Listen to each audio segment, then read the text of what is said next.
O conto a seguir foi lido especialmente aos que possuem alguma limitação à leitura, tais como os deficientes visuais, os idosos, os dislexos, entre outros. Se você puder fazer melhor, envie-nos sua gravação para iba@ibamendes.com. Será um prazer publicá-la em nosso canal.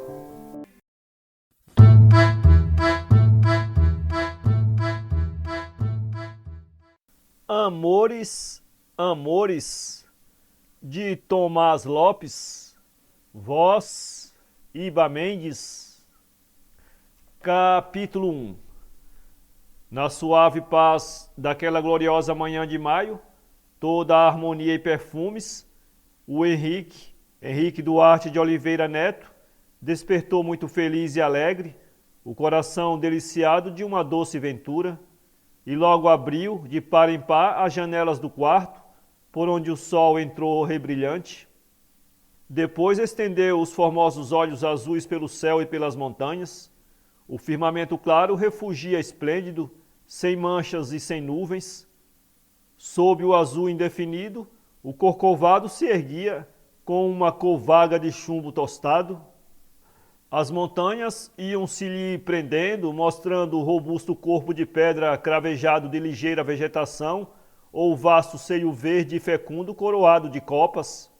Do outro extremo, o pão de açúcar surgia do mar glauco e azul, de esmeraldas e turquesas, que lhe morria aos pés, chiando em flocos de espuma, e desafiava com o seu corpo da cor das pérolas, batido pelo sol benfazejo de maio, as ondas incansáveis dos oceanos largos. Nas árvores vizinhas havia canto de passarinhos, e através das folhagens as últimas cigarras chilreavam. Que bela manhã, que luz e quanto perfume! E envolto numa grossa túnica felpuda, desceu ao jardim em busca do banheiro, que se ocultava entre uma touceira cheirosa de madressilvas e camélias brancas.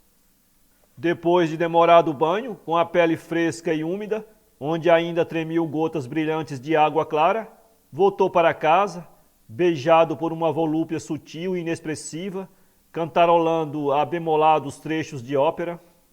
E outra vez em casa, depois do conforto de um saboroso café, perfumado e quente, tendo entre os dedos de unhas polidas um cigarro consolador, donde fugiam azuladas fumaças transparentes, tomou os jornais e pensou nas delícias que a noite próxima devia trazer.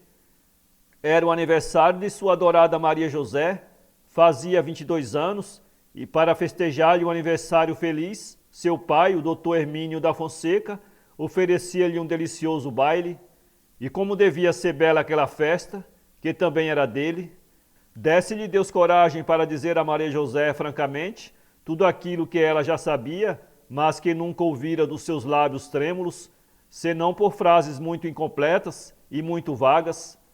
Como ele se sentiria feliz quando, dentro de algumas horas, ouvisse de sua própria boca, de sua boquinha de criança, as palavras apenas suspiradas: "Eu também te amo."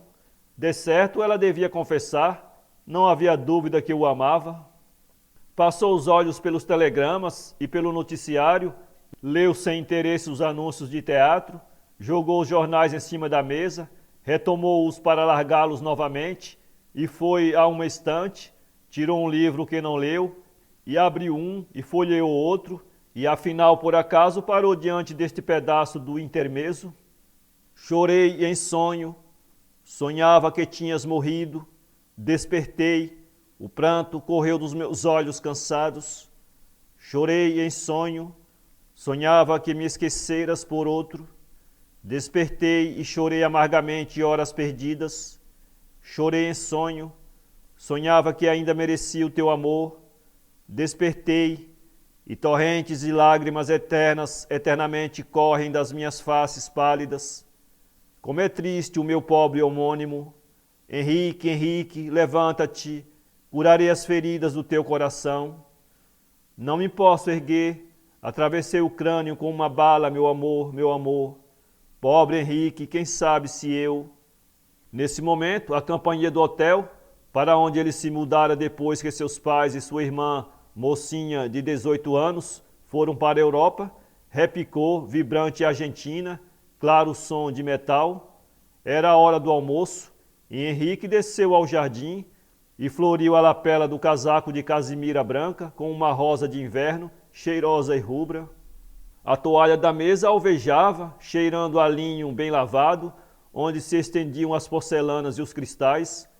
Depois de olhar vagamente a carta do dia, o hóspede feliz partiu entre os dedos um pedaço de pão, à espera do primeiro prato do almoço, fitando uma gaiola doirada onde um canário cantava.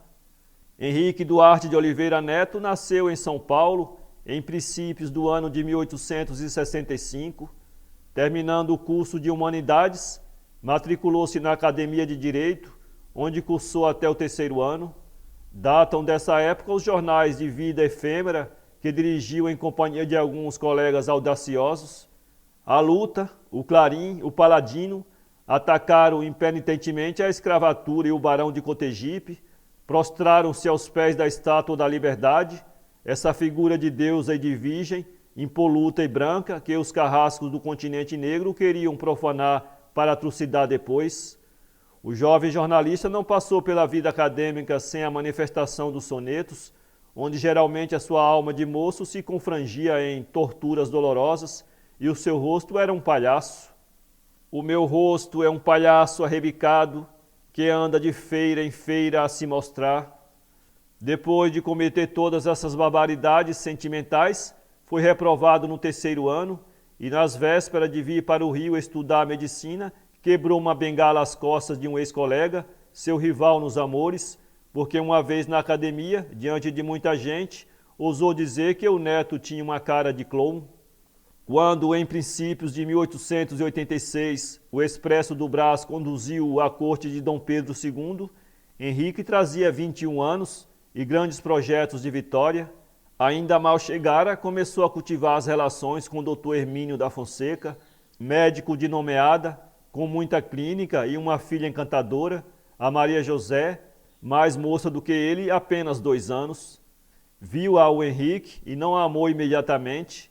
Gostava de conversar com ela, apreciando a sua palestra recatada e modesta, cheia de inteligência cultivada, de ouvir-lhe a voz meiga e de senti-la a seu lado.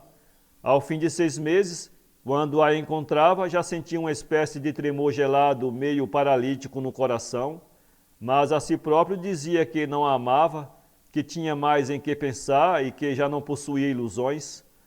Sabendo, porém, que ela ia a um teatro, entrava inconsciente no mesmo teatro, perturbava-se quando seus olhares se encontravam e quase estremecia quando Maria José lhe apertava docemente a mão. Mais uns 2 meses e a intimidade entre eles era grande. Muitas vezes escaparam, rápidos, uns vocês mal pronunciados e que não eram corrigidos.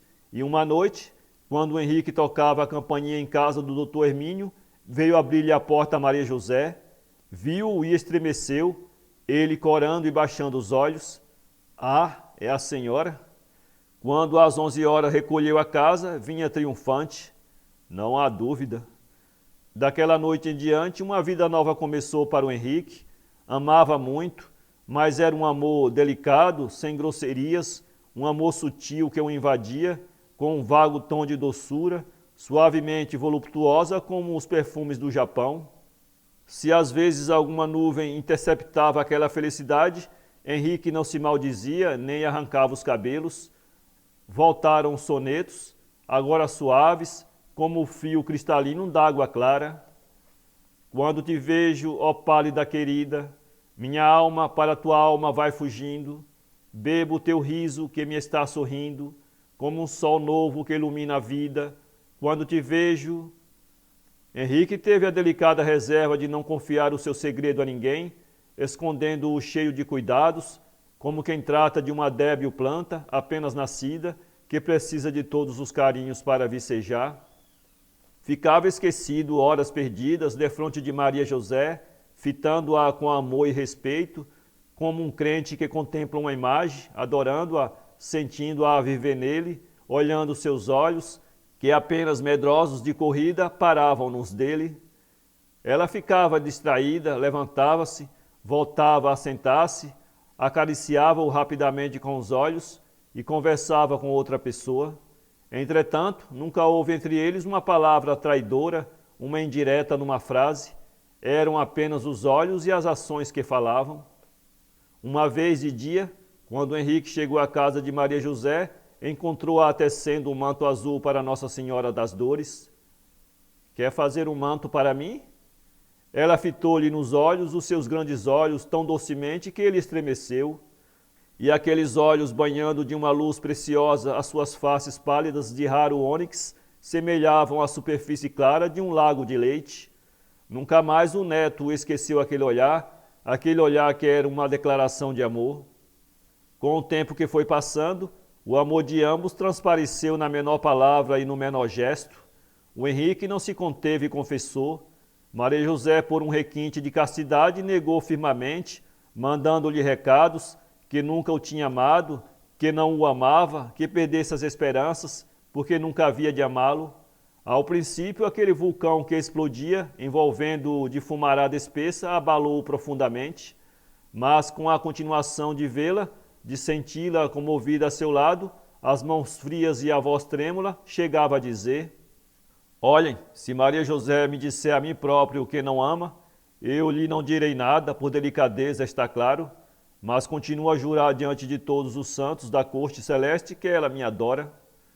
Cessaram os recados e aborrecimentos, e a vida para eles continua a correr feliz, alegrada por aquele amor recíproco, cheio de delícias sempre novas. Foram os meses longamente passando. Naquela rosada manhã de maio de 1889, completavam 3 anos os amores do neto. Capítulo 2. Na luminosa tarde daquele dia, antes das 6, Henrique saltava de um bonde à porta do hotel, vinha radiante e, para compor ainda mais a sua alegria, da lapela do casaco bem talhado, debruçava-se sobre o coração um ramo todo branco de violetas brancas. Entrou no quarto, atirou sobre a mesinha um embrulho de cigarros e voltou a pensar na noite que já vinha descendo, cheia de esperanças e promessas. Na cidade não tinha feito outra coisa senão rir, tinha um sorriso constante que parecia falar: olhem, eu é que vou, vocês não vão vê-la nem ouvi-la. À porta do Pascoal, um sujeito gordo e pesado pisou-lhe com força o sapato amarelo de couro fino. Ó, senhor, desculpe. Absolutamente, sou eu quem lhe pede 1000 perdões, ora essa. Deu esmola a todos que estenderam a mão, e não houve criado de confeitaria que não tivesse gorjeta.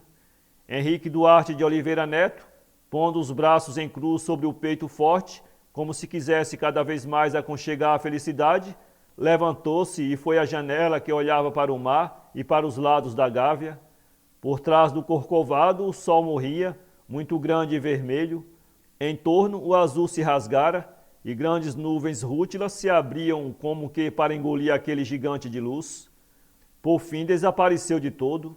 Henrique ainda ficou muito tempo à janela, viu sair barra fora um grande navio da Royal Mail, à proa recortada, todo preto, levando a popa o estandarte vermelho da Rainha dos Mares. Quando nem mais se lhe viam os grandes mastaréus esguios, era noite. Por cima do corcovado brilhava a primeira estrela, como um santelmo por cima de um mastro negro, e dos lados da barra vinha surgindo uma lua cheia, toda vermelha como uma laranja colossal de sangue de Opala. Para o lado direito de Santa Cruz, Niterói tremeluzia intermitente, com as luzes muito trêmulas e vagas, querendo apagar-se, como um grande pássaro que debate as asas nos estertores da última agonia. A campainha do hotel cantou a primeira chamada do jantar. Henrique deixou a janela. No céu azul palpitavam as primeiras estrelas. Muito antes de terminada a refeição, abandonou a sua mesa e logo que uns 10 minutos passaram, sentou-se à secretária. Então, cheio de delícias, começou a escrever uma preciosa carta a um amigo que na Academia de São Paulo cursava o último ano. Meu querido amigo, sinto-me tão feliz que nem sei por onde começar o muito que tenho para dizer-te. Tu que tens acompanhado a longa história do meu amor, calcula como devo estar ao ver que se aproxima o triunfo completo, sentindo-me inteiramente feliz, não invejando nada neste mundo, não tendo inveja de nenhum homem sobre a terra. Não podes fazer ideia da alegria que domina toda a minha alma. Dentro de 2 horas eu serei feliz, inteiramente feliz. Todas as dúvidas se dissiparam. Maria José adora-me. Maria José morre de amores por mim. Ainda ontem lá estive, e ela apertou-me suavemente a mão e sorriu-me com aquele sorriso encantado. Banhou-me de luz os olhos de luz dos seus olhos derramados e lânguidos, e ofereceu-me vencida todas as valsas do seu carnê. Todas quantas quiser, foi assim que ela me disse. Depois, como para dizer que nós, ela e eu, estávamos ambos apaixonados um pelo outro, cantarolou a meia voz algumas romanzas de amor. Depois, uma infinidade de pequeninas coisas, que são ridículas talvez, como talvez ridícula seja esta carta. Mas, meu amigo, eu amo, só vivo do amor. Antes de amar Maria José, já era amado por ela. Estudei-a como filósofo indiferente e hoje adoro-a como escravo. Não sou homem de arrebatamentos, mas sinto-me viver unicamente da vida dela. Não é preciso que eu fale para ela me entender. Não é necessário que ela dê palavra para eu compreendê-la. Amamo-nos, meu amigo, eis tudo. Adeus, vou vestir-me. Quero ouvir mais tarde dos seus lábios trêmulos a confissão suprema. Adeus, é tarde. Abraço teu amigo muito feliz, Henrique. Trancou a carta na gaveta e abriu a porta do espelho do guarda-casaca. 8h30 já? Vai ficando tarde. E, deliciado, começou a vestir-se. Pouco depois das 9 horas, pronto, contemplou-se ao espelho, alto e esbelto, vestido de casaca de casimira preta, que o envolvia num tom severo de elegância distinta, o rosto oval, de nariz grande, os olhos suavemente azuis e os cabelos ondeados de cor castanho muito claro, pálido e branco, um pequenino bigode cor dos cabelos, tinha uma expressão de suavidade meiga e de beleza viril. Enfim, ia chegar. Um tílbre que estava parado à porta do hotel partiu ao trote curto do cavalinho magro. Quando depois das 9h30 Henrique subia a escada do palacete e entrava na sala de espera, encontrou Dona Ritinha, mãe de Maria José. Boas horas, julguei que não viesse. Oh, não, senhora. Maria José, toda de branco, sorriu-lhe com carinhos. Ainda não se havia dançado a primeira valsa. Henrique lançou os olhos pela sala. Aquele velho de nariz aquilino, cabeleira grisalha, longas suíças, óculos quadrados de ouro, era o barão de Santo Inácio, muito mesureiro e conservador, amigo da ordem e das instituições, que outrora sonhava para noivo da filha com um príncipe da Rússia e que era atualmente o sogro das mãos papudas de um mocinho rechonchudo, conceituado negociante da nossa praça. Mais adiante, o doutor Miranda Portela, advogado, muito moço, cheio de pensamentos republicanos, mostrava um alto desdém pelas ideias atrasadas do Santo Inácio. O comendador Souza, muito surdo e muito grave, olhava com circunspecção a sociedade e falava pouco, mas solidamente. Não haverá muitos dias, eu disse ao Ouro Preto, meu caro Visconde, enquanto a nobreza existir, a monarquia estará de pé. Mas se não há nobreza, arriscou Portela. Como não há nobreza? Indagou-se o Santo Inácio. E nós, onde estamos nós, os titulares que representamos muitos séculos de fidalguia, não há nobreza? Ora essa. Numa roda de moças, o senhor Vital, antigo professor de latim, um velhote muito bem conservado, com muito bons dentes, gordo, corado, um pouco de bigode e um pouco de barba, as unhas limpas e bem aparadas, um riso perene de felicidade e barriga cheia, todo ele metido em roupas muito esticadas e muito escovadas, desfazia-se em galanteios. Outros senhores graves pela sala, alguns rapazes, moços de todos os tipos que falavam em segredo sempre que viam o neto. Henrique, ao entrar no largo terraço, em frente ao salão nobre e com uma vista magnífica que deixava a descoberto o mar, encontrou-se com um homem que ele apenas 1 ou 2 vezes vira em casa do doutor Hermínio. Era o doutor Manuel Dias de Souza, médico, formado com a última turma, rapaz que não era de todo feio, apesar dos longos pelos que lhe enfeitavam a cara sem expressão. Era rico, fizera o curso da escola em 8 anos e passar em tese por antiguidade. Como tem passado, doutor? Bem, obrigado. E o senhor, seu neto? E dirigiu-se para a sala, ainda trêmulo, daquele aperto de mão extraordinariamente forte que lhe magoara todos os flácidos e mirrados músculos. Esse homem é idiota, foge de mim sem razão. E ficou a fumar um cigarro. Quando tocou a primeira valsa, Henrique entrou no salão e tirou Maria José. Era uma valsa lânguida, de um encanto cheio de tristeza e de saudades. Henrique tentou dizer tudo aquilo que horas antes julgara tão fácil de dizer, mas ficou enleado, trêmulo como um colegial defronte ao professor, e apenas pôde balbuciar: meu parabéns pelo seu aniversário. Maria José estremeceu. Obrigada. E aos compassos langorosos da valsa, foram deslizando docemente, como que esquecidos do mundo e da gente que os cercava, sentindo-se um do outro, nascidos um para o outro, criados um para o outro. Terminou a valsa e, depois de 2 ou 3 voltas, Henrique sentou-se entre algumas amigas e já ia para entrar no gabinete, quando, ao passar por Dona Lulu, uma senhora de sua intimidade, Dona Lulu chamou-o. Então, sente-se aqui, converse comigo, diga-me alguma coisa. O neto estranhou aquele tom que escondia alguma coisa oculta. Maria José olhava-o muito pálida. Que é a senhora que eu diga? Ora, conte-me as suas tristezas. As minhas tristezas? Creio que não tenho razão para andar triste. Se tem. Perdão, minha senhora, explique-se. Mas será possível que o senhor não saiba uma coisa que todo mundo já sabe? O senhor está fingindo, quer mostrar-se forte. Maria José dirigiu-se para o interior da casa. Mostrar-me forte? Palavra de honra que eu não compreendo o que a senhora diz. Explique-se, pelo amor de Deus. Francamente, não tenho coragem. Se eu desconfiasse que o senhor não sabia ainda, não lhe dizia nada. Me diga. Não posso, é um golpe muito forte. Pelo amor de Deus.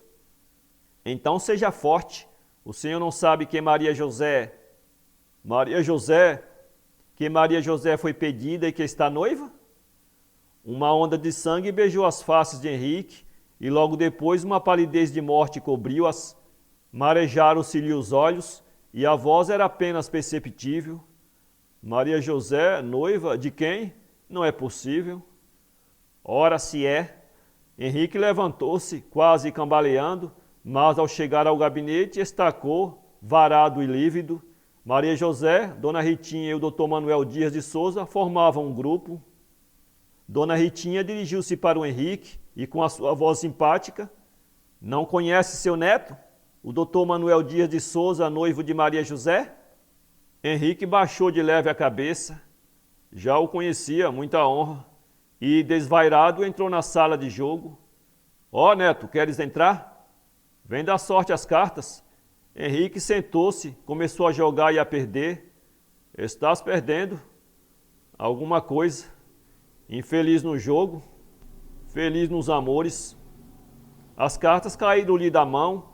Perto de 1h da madrugada, como continuasse a perder muito, levantou-se e pela porta do gabinete entrou no terraço.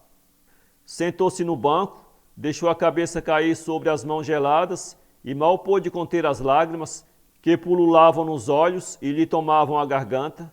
Ainda poucas horas antes, estivera naquele banco, feliz e cheio de confiança. Multidões de reminiscências acudiram-lhe ao pensamento. Via Maria José fitando-o com amor e carícia, prendendo-o à doçura incomparável de sua voz. Parecia um sonho. Imaginava-se noivo daquela criatura adorada, recebia parabéns. Dona Ritinha tratava-o por seu filho, Maria José o seu noivo, e agora nem sequer tinha mais o direito de ficar comovido, estando ao seu lado, de olhá-la como olhava dantes, de tratá-la baixinho por Maria José. E quem lhe roubara tanta felicidade? Aquele medicote cheio de RR, mal vestido e fato, que não sabia estar defronte de senhoras, que fingia de homem educado, que não sabia ficar no salão, que não tinha talento e que seria incapaz de arriscar a vida para salvar a vida de Maria José. E a carta que horas antes escrevera e onde se declarava o homem mais feliz do mundo. E a sua vida, de então em diante, como devia ser estúpida, sem a família para consolá-lo, árida como um deserto sem oásis. Sim, ele não podia mais voltar à casa de Maria José, aquela casa a que já se acostumara como se fora sua. Os pais de Maria José sabiam que ele gostava dela e davam consentimento. E de que servia a ele voltar se lá não a encontrava? Se em vez dela havia um retrato infiel e sem vida, e se tinha de encontrar plantado numa cadeira a dizer tolices e banalidades aquele estafermo de pergaminho?